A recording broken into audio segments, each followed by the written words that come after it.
I'm Lisa Bonta Sumii, and this is the AthMindset podcast series on SportsEpreneur. This podcast series is a space for conversations with athletes, coaches, practitioners, and stakeholders in sports.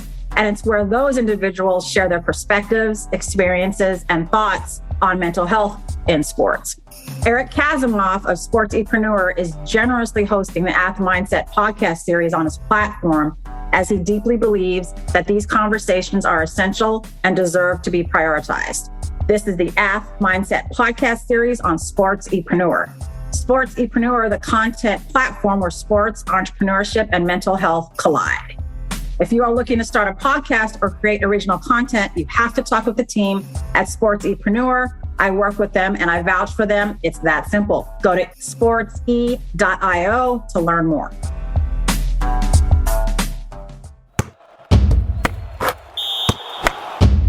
Teresa, I'm so glad that we get a chance to chat after all these months, after connecting so long ago. Has it been a year? And just everything that's happened and is continuing to happen. I just appreciate you coming on with us and allowing us to spend some time with you. So thank you for being here. I'm thrilled to be here. Thank you so much for having me. Yeah. People might not be able to see, but Teresa got her hookup in the back right now. She is a power lifter. I can see her whole setup. It looks amazing. But let's start there.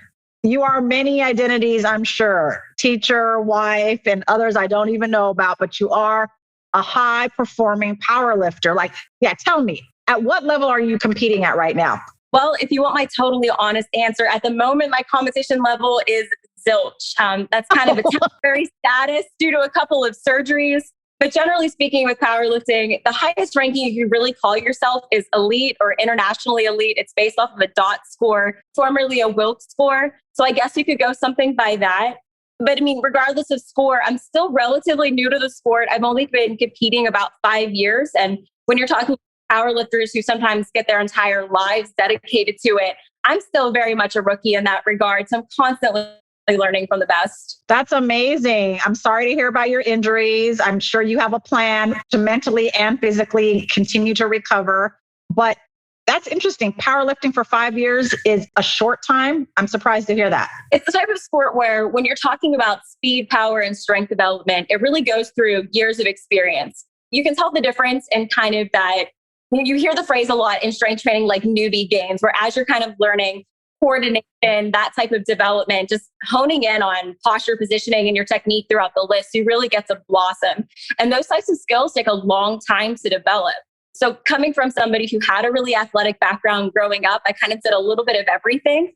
It made a little bit of a smoother transition going into the sport because I did have some of that development early on, but it's still super specific. So powerlifting, for any of the listeners who aren't aware, it's a sport that's really just about 3 key lifts. It's about the squat, the bench, and the deadlift.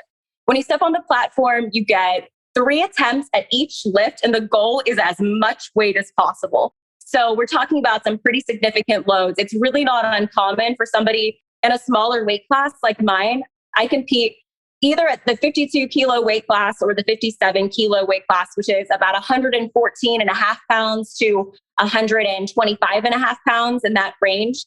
I mean, we're looking at women that'll squat probably 2.5, 3 times their body weight, if not more. We're talking about women my size benching over 200 pounds and deadlifting over 400. And I'm really just comparing myself to other drug tested users or drug tested competitors. So we're women who aren't using any type of performance enhanced supplements. I didn't know you were that tiny. How tall are you? I am not quite 5'1", but on my driver's when I was 16, I did convince them to put 5'1" on there. So I got an extra half an inch out of that. No, thank you for breaking down though what powerlifting is and those 3 skills. I have a client who is a powerlifter and she's actually going to go back and compete after 2 years now in a meet in a couple weeks. So we've been fine tuning some of her mental skills and the approach, but I love hearing it described like that so people can know and are aware. So you said you were an athlete growing up and then just 5 years ago you found powerlifting. What sports did you play as a young girl? For the most part, if you can name it, I tried it. I started off really with just kind of your more run-of-the-mill sports. I tried basketball, t-ball, baseball. I ran track and field. Got a little more adventurous into things like competitive cheerleading. I was a competitive diver as well. When I got into college, honestly, my primary focus was I just was so fearful of weight gain. I had some body dysmorphia images, self-reflecting that I wanted to fight. So I was like, okay, I'm going to do a lot of cardio. And then one day the cardio machines were full. And I said, well, I'll go up on the track and run. So from there, I ended up running 5Ks, 10Ks, 10 milers, half marathons. And my body just said, nope, can't handle this. So from there, my husband and I, we joined a gym shortly after we got married. And he taught me how to squat, bench, and deadlift.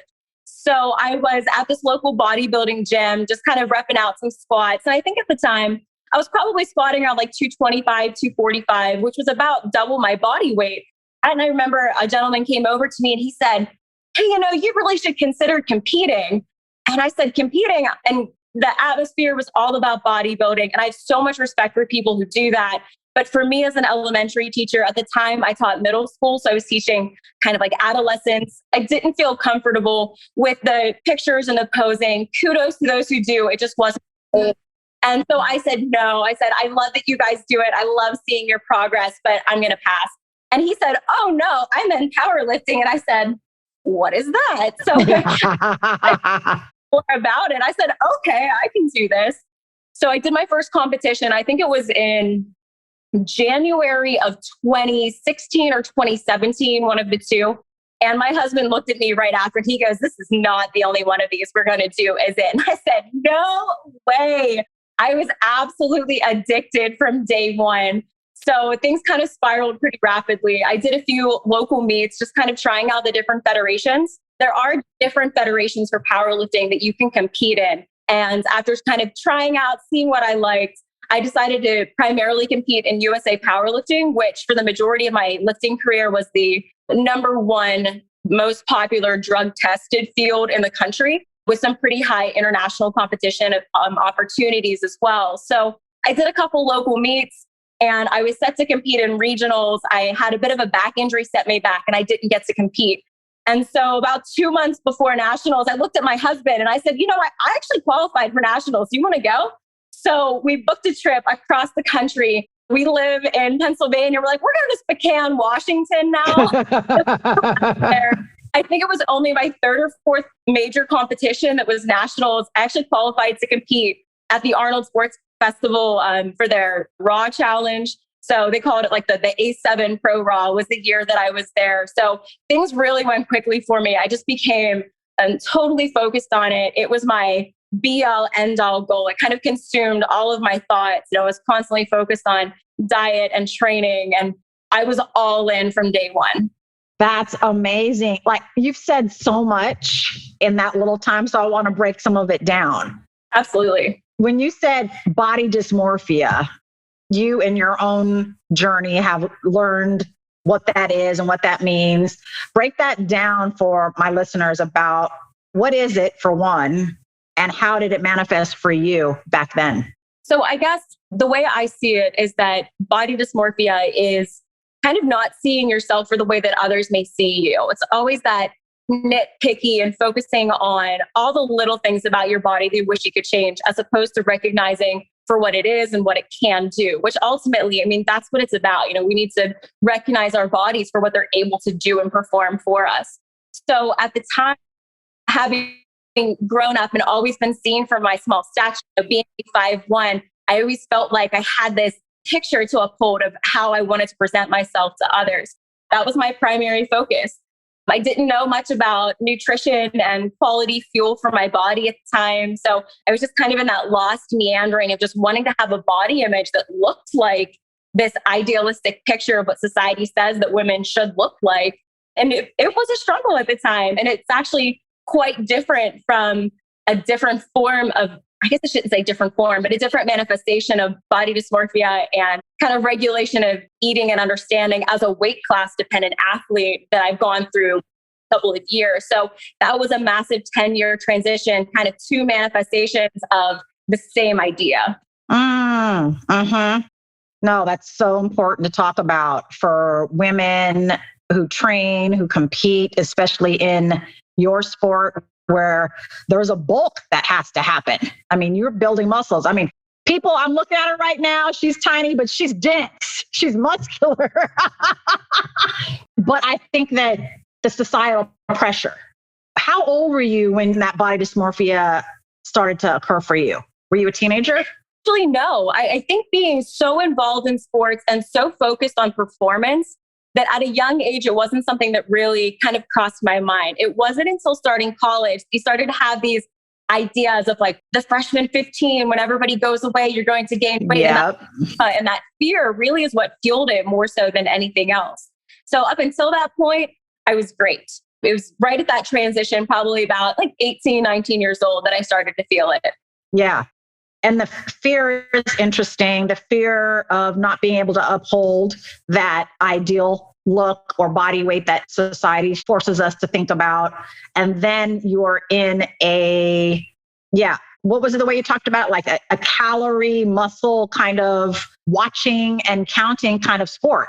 I can see how it can develop something like a disordered eating, or like being too obsessive about each one of those and how they impact you, and then how they impact how you look.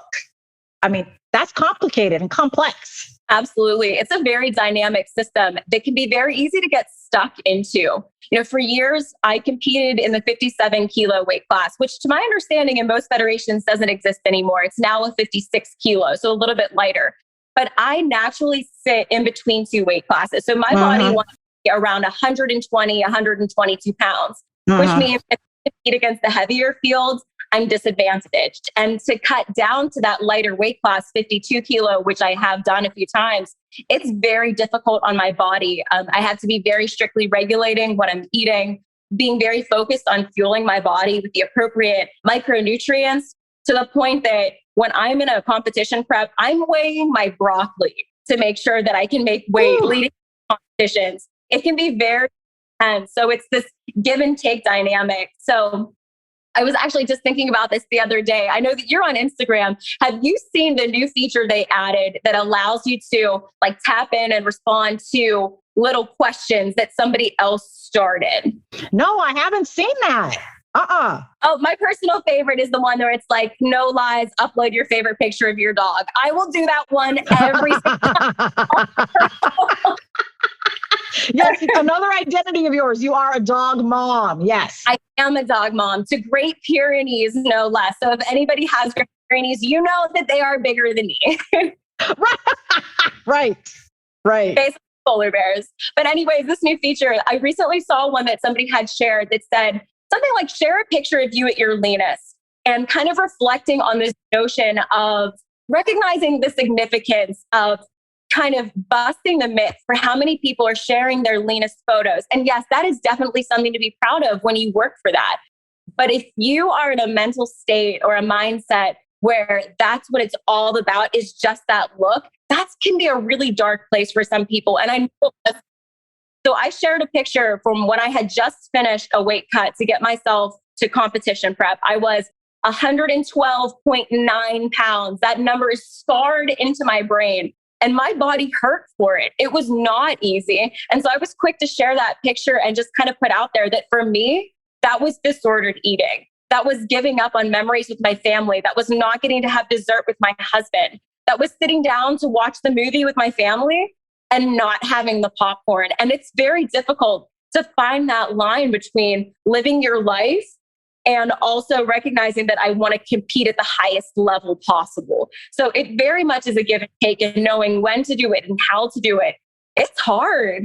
No, thank you for breaking that down. I mean, I think that there's a way that competitive athletes, yourself, and folks in other sports, people looking in glorify it. Be like, oh, she gets to compete. She gets to do this. She gets to travel. But like, there's less attention and compassion to the sacrifices and the work that it takes for you to get there. They glorify the outcome in the sort of product of who you are, and don't really understand that it is hard. I mean, it's hard for anyone, especially a woman, and especially a woman who's competing, again, in a sport that is based very heavily on weight.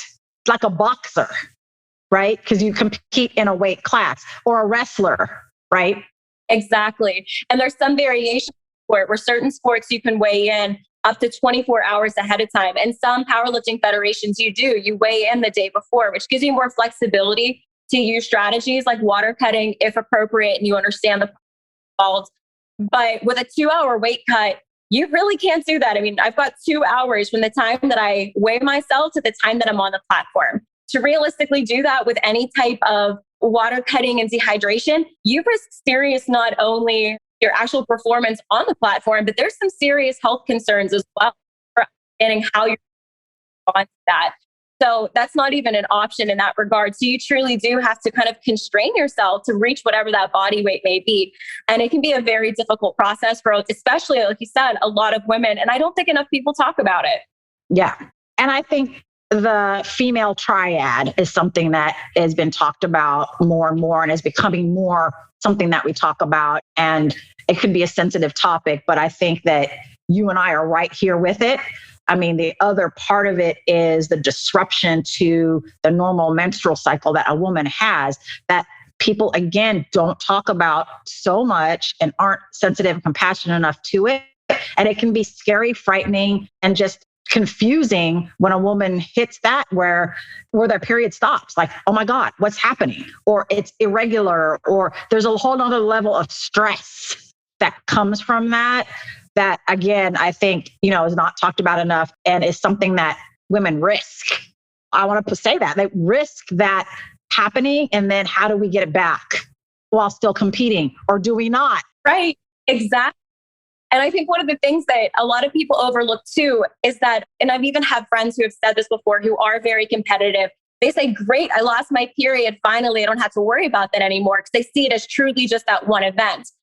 But what we're overlooking is not that event or that one time in your life. What is happening that we can't see? What is going on with your body processes? Because that's what it's all about. Absolutely. Yeah. Even women don't understand the female body on some level. And it's like we see our periods as a hindrance or a bother or something that's annoying, when it's a natural process that we have that we need to support. You've been pretty open in our discussions about your own mental health journey, the body dysmorphia as part of it.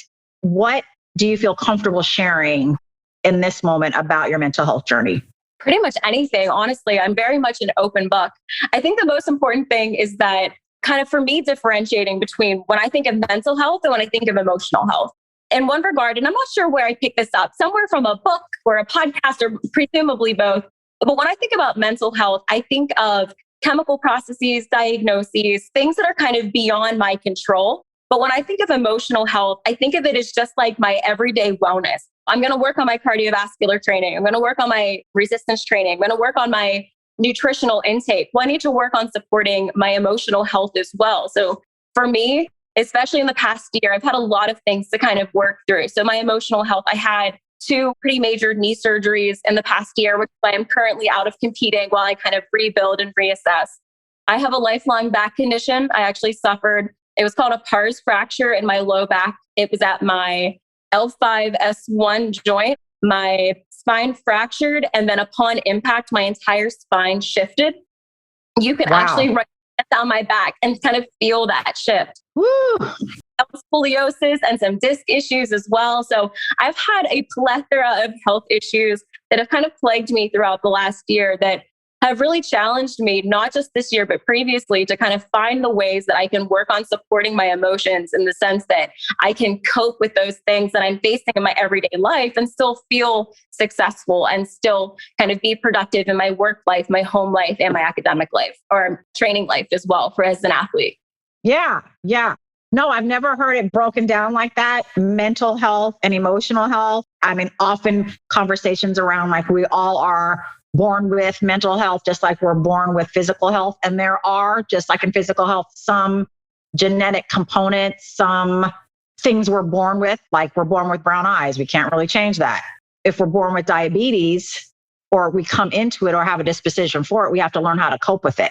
So same with mental health, right? If we don't have enough skills or strategies to cope with mental health, it can become a mental health disorder.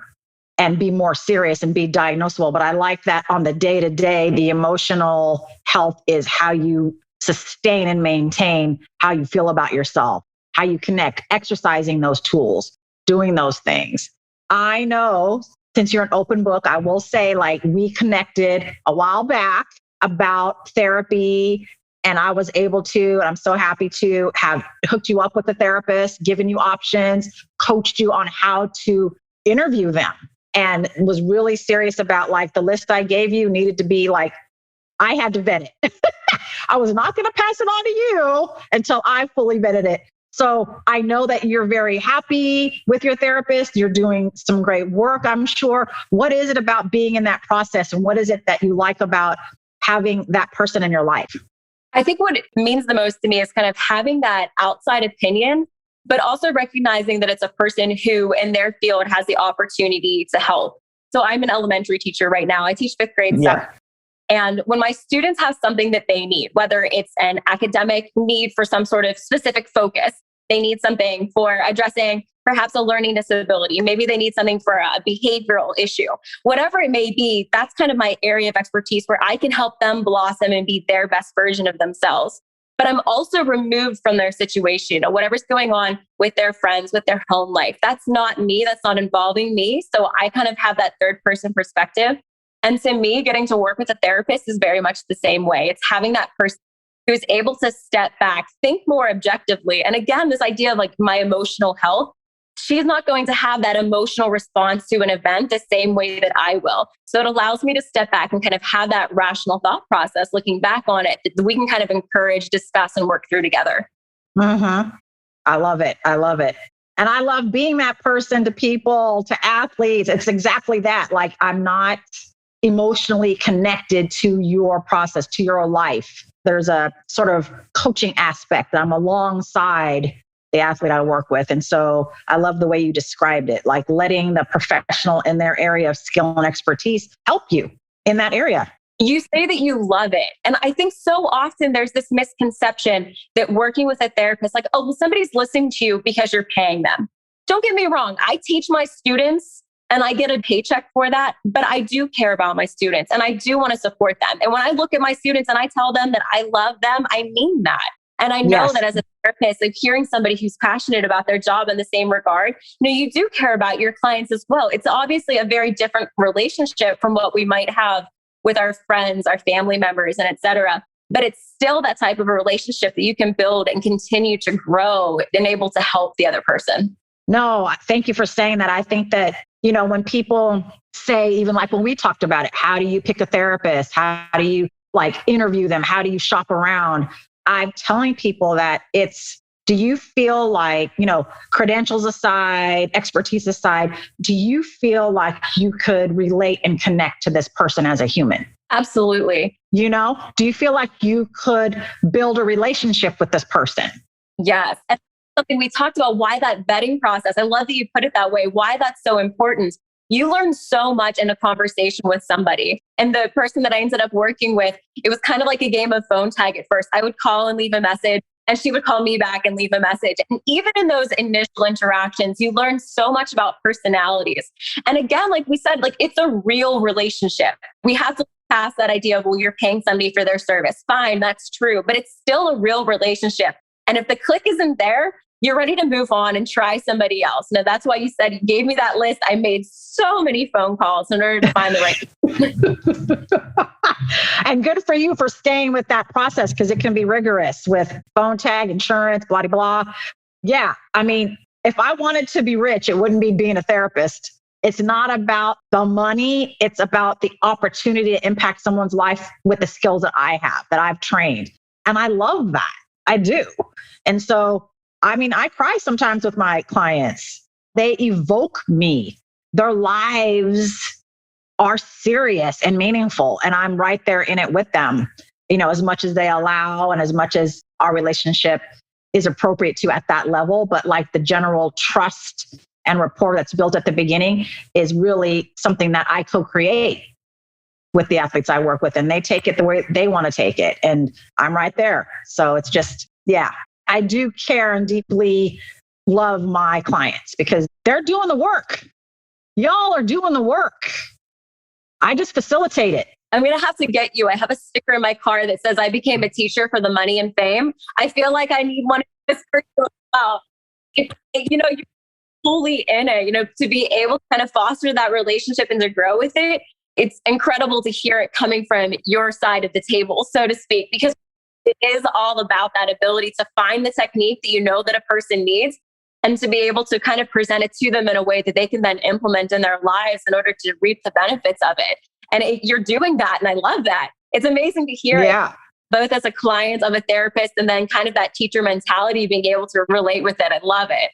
Oh, nice. Thank you. Yeah. I mean, we're cut from the same cloth. We serve humans just in a different capacity. And yeah, I want that bumper sticker, whatever you have. Just edit it out. That's hilarious. And, I think that you and I have our stories, and our stories in life impact our purpose and our passion. So there's something about our own human story that leads us to want to serve humans and teach humans. And teaching one human in the same classroom or a different athlete in the same team isn't going to be the same, because they're individualized human beings. They take things in differently. And it's our jobs to know that, right? To deepen that connection and realize it and then approach them with that knowledge. Wouldn't you agree? Oh, completely. Well, I think what it's also highlighting is that as someone who is a high-level competitive powerlifter, usually when you're healthy, that you actually also have a full-time job. This is something you do extra. It's something that you are moved to do because it makes you feel good. How would you describe, when you said earlier, I'm addicted, this isn't the last meet I'm going to be in, how does lifting make you feel? I think I want to point out that it's not even just about me. It's the recognition that I'm part of a larger community. So kind of in my area, I've met in person that I've bumped into at local gyms, 2 or 3 people who actually either compete in powerlifting or know what it is that are females, maybe 10 total if I include all of the men that I've met in my local area.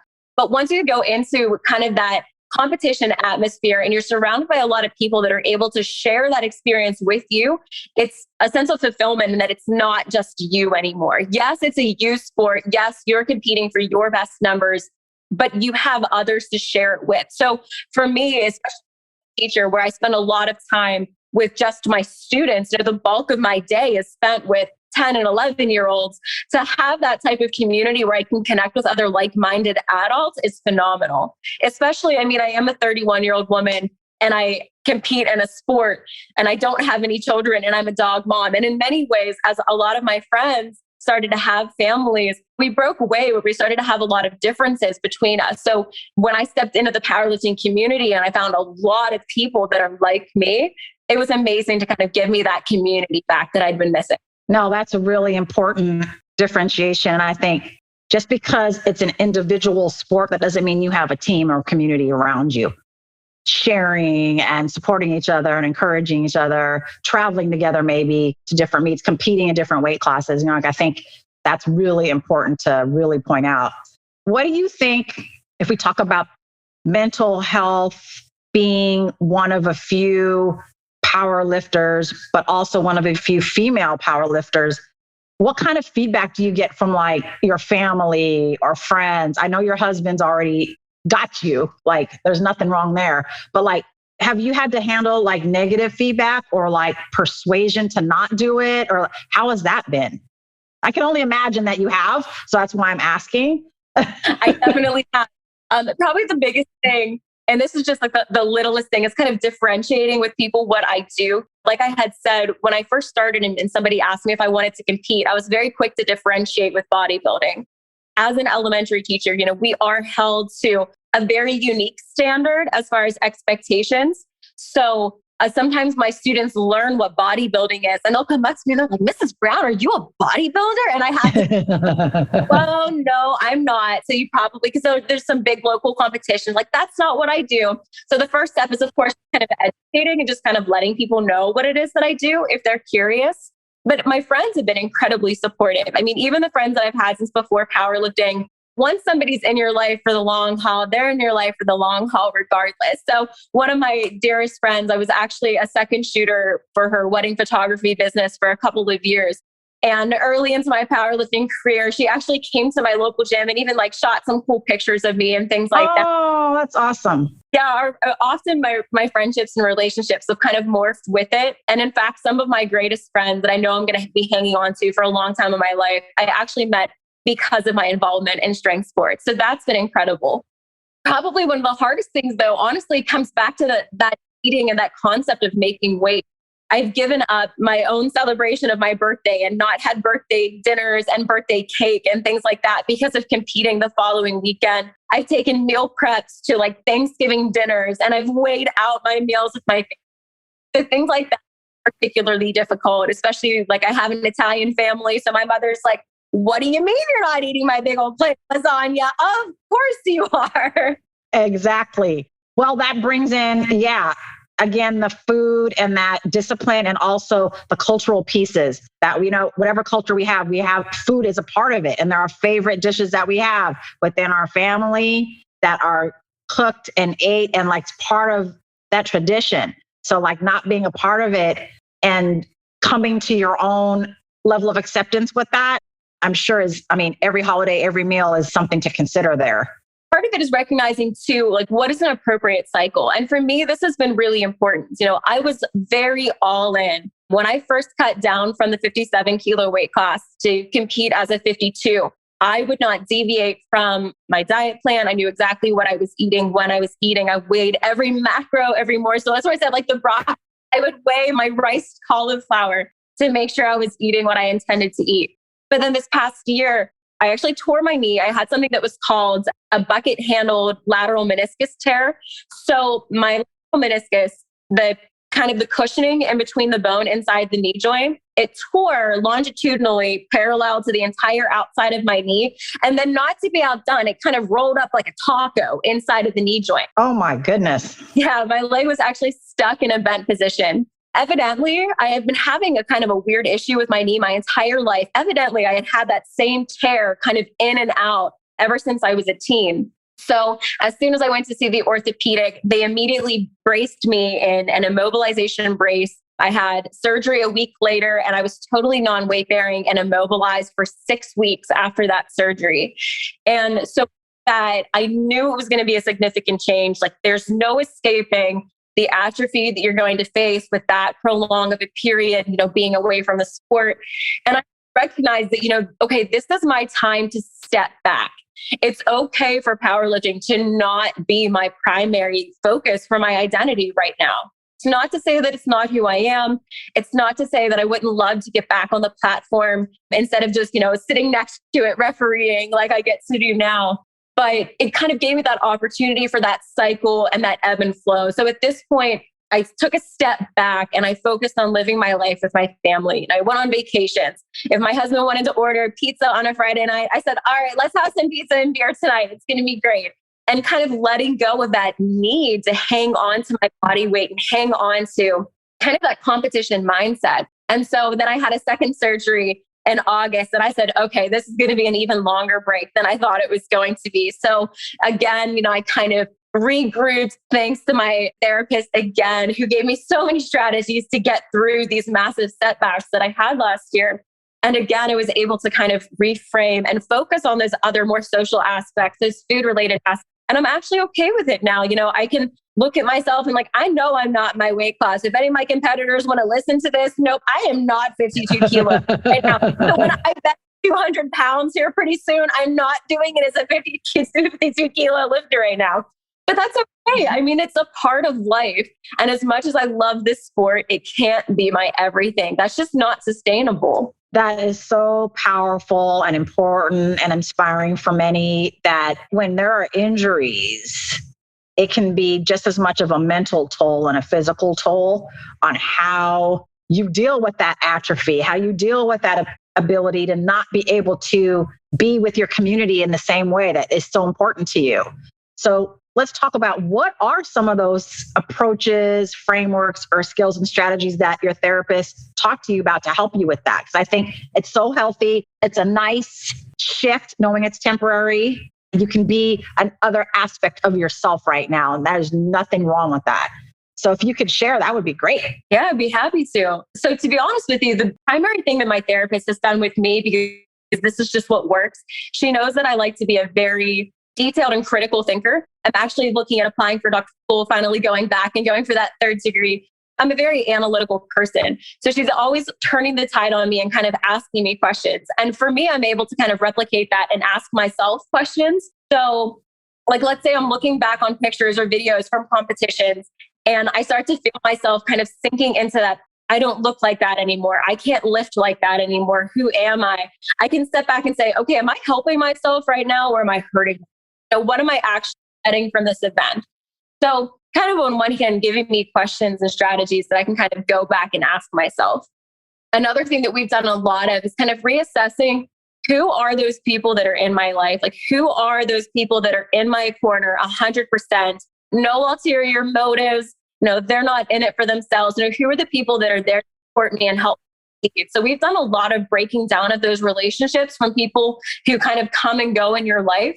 And so that's been incredible as well. Those are huge. I mean, I think she's helping you build self-awareness. I mean, we want to not have a job one day. Like we want to be able to work with the client to a certain point and be like, you know what? Fly, be free. Like, you know how to do this. And or reevaluating the goals and then still staying in relationship. And that could just look a little bit different, or the cadence of the sessions could look a little bit different. And you knowing how you feel and knowing what it is you're doing something for is staying mentally healthy, staying emotionally healthy. And then the social circle is a big pillar of optimal mental health as well, because you need positive people around you to support who you are and to support you unconditionally. And like you said, not want something from you all the time, and be able to be yourself, whether you're competing or not, whether you're injured or not, whether you're reffing or not, like it's loving you unconditionally.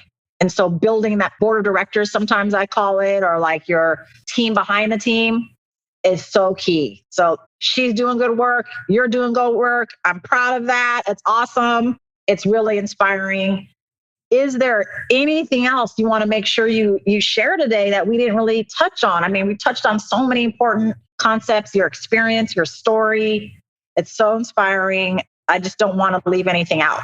One thing that always comes to mind, because I think it's something that commonly occurs, well, I guess it really shouldn't be commonly, but often does, and sometimes too often can occur with strength sports. It's kind of the idea of persistent pain and working through something like that. That's actually one connected with so many people. And, I told you about some kind of acute things that I've gone through with suffering with my knee tear and surgeries. But when I broke my back when I was 15 years old, that is an uncurable, essentially, disability that you have for the rest of your life. So honestly, if you're ever up for a second conversation, because this would be a whole thing all by itself, but talking about things like resiliency and coming back from persistent pain, I'm so passionate talking about those things, but there are conversations where I don't know how you kind of get into it. Like a lot of people look at me and they see my smile and they see my pep and they're like, oh, she is so happy all the time. No, I'm not. No, trust me, I'm really not. Like, ask my husband, like he sees this, I don't together anymore. But I think finding that sense of resiliency is just finding kind of the flexibility and the permission to kind of sit with those frustrations, whether it be something like a temporary setback due to an acute injury, a long-term disability or pain, whether it's something related to body dysmorphia, or even, frustrations with your progress in your training or the outcome of a competition that you're in. Being able to sit with those negative feelings and still continue to exist through them, I think is a huge topic for strength athletes in all regards. No, that's huge, because you're talking about the chronic low-level injury that still is there on top of, then you add the acute injury and like, oh my God, there's such huge stressors and can impact the mental and physical health of a person. And how do you respond to that stressor? How do you then manage around it, work with it? It's a part of you now. And so how to cope with it. It's an acceptance that sometimes we want to fight against. I wish it was this, I wish it was that, but it's not. And so how do we be in the emotion, but then know that we're empowered enough within our brain and our mental health to shift how we feel about it?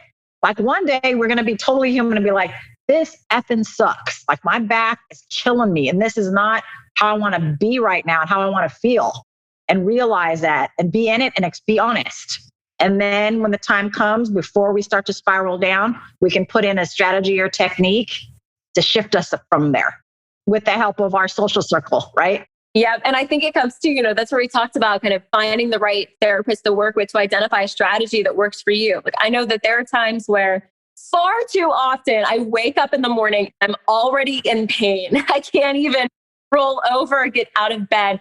And there are times where I'm like, it's fine, I've got this, and I keep going. And there's other times where I've learned that I've been like, okay, I've got to set a timer for about 5 minutes. And you know what? I'm going to wallow in it. I'm going to sit here. I'm going to be mad. I'm going to feel sorry for myself. I'm going to complain that it's not fair, because it's not fair. Whatever hand you've been dealt and the frustrations that you have in your life, it's not fair. Nobody deserves to have bad things happen to them. So I'll just live in it. I'm going to sit in that moment and feel every one of those emotions. And when that 5 minutes is up, all right, this situation isn't changing. I'm not going to be in any less pain. So if I continue to wallow in it at this point, it's just going to continue to bring me emotional distress. So for me and for my emotional health, I have to recognize that, okay, I'm going to sit with my frustration. I'm going to sit with that physical pain, but it's time to live through it now. I gave myself that chance. Life isn't stop just because I'm frustrated. So I've got to find a way to sit with those feelings while I continue to go about my day. Yes. No, that's such an awesome technique. I hope people are taking notes right now. Like that's allowing yourself the time, but limiting it. Like I work with my athletes too on like worry time. It's the same thing. If you're worrying about something or anxious about something, allow yourself to feel it. You have to move through it. Like you're saying, right? We can't repress or push down or avoid. That's just going to cause a whole other host of issues, physically and mentally. So allow ourselves to be human, give ourselves compassion, and move through it to the other side. That's a huge tip. That's really, really great. I love it. And I think that goes back to the idea of being able to be present and mindful and grounded in whatever situation you're in at a given time. So I think so often we live in this culture where it's, I've got to go. I have to be here. For my friends, like, oh, I've got to get my kids up. I've got to take them to school. I have to do this. I have to pick them up. When I get to my job, now I have these things that I have to do. And it's this constant stream of stressors and responsibilities that's keeping our biochemical parts of our body on overload, like our cortisol is skyrocketing. Often we forget to take that time and kind of ground ourselves. Where am I right now? What do I feel right now? What do I smell right now? What do I taste?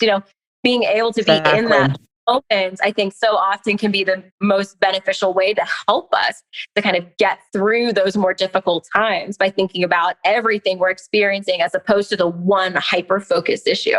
Yes. Because that's daunting to think of everything.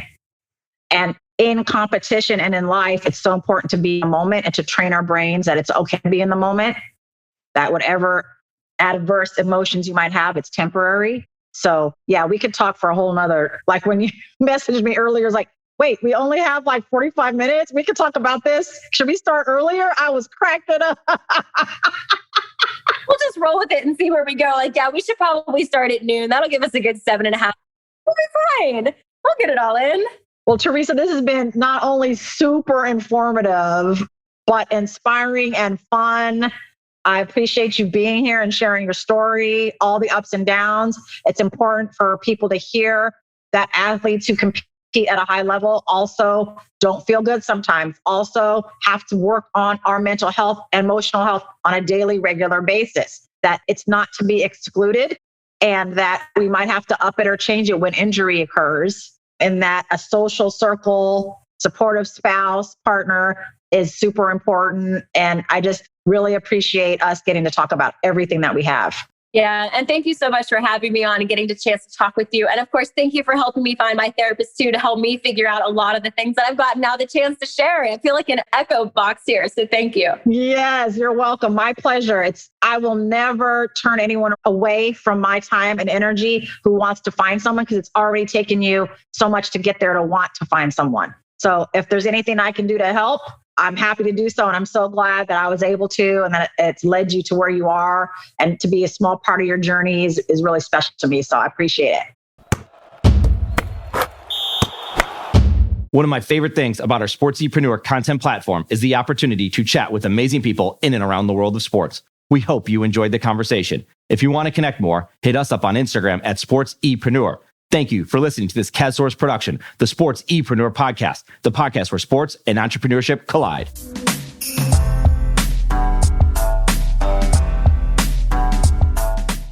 SportsEpreneur is a content platform, a collaborative team, and a marketing brand that is all about showcasing leaders and difference makers in and around the world of sports. While we create our own content, we also create content with you. This includes collaborative content and exclusive content for your brand. Think podcasts, blogs, social media, and overall content strategy. Our sports content marketing team is specifically niche for those in the sports industry. That includes sports businesses, athletes, managers, coaches, trainers, entrepreneurs, and business leaders in the sports market. The bottom line is we want to help with your sports-related brand, your content marketing, and your story. Connect with us on Instagram at SportsEpreneur or find us online at sportsepreneur.com. SportsEpreneur, the content platform where sports and entrepreneurship collide.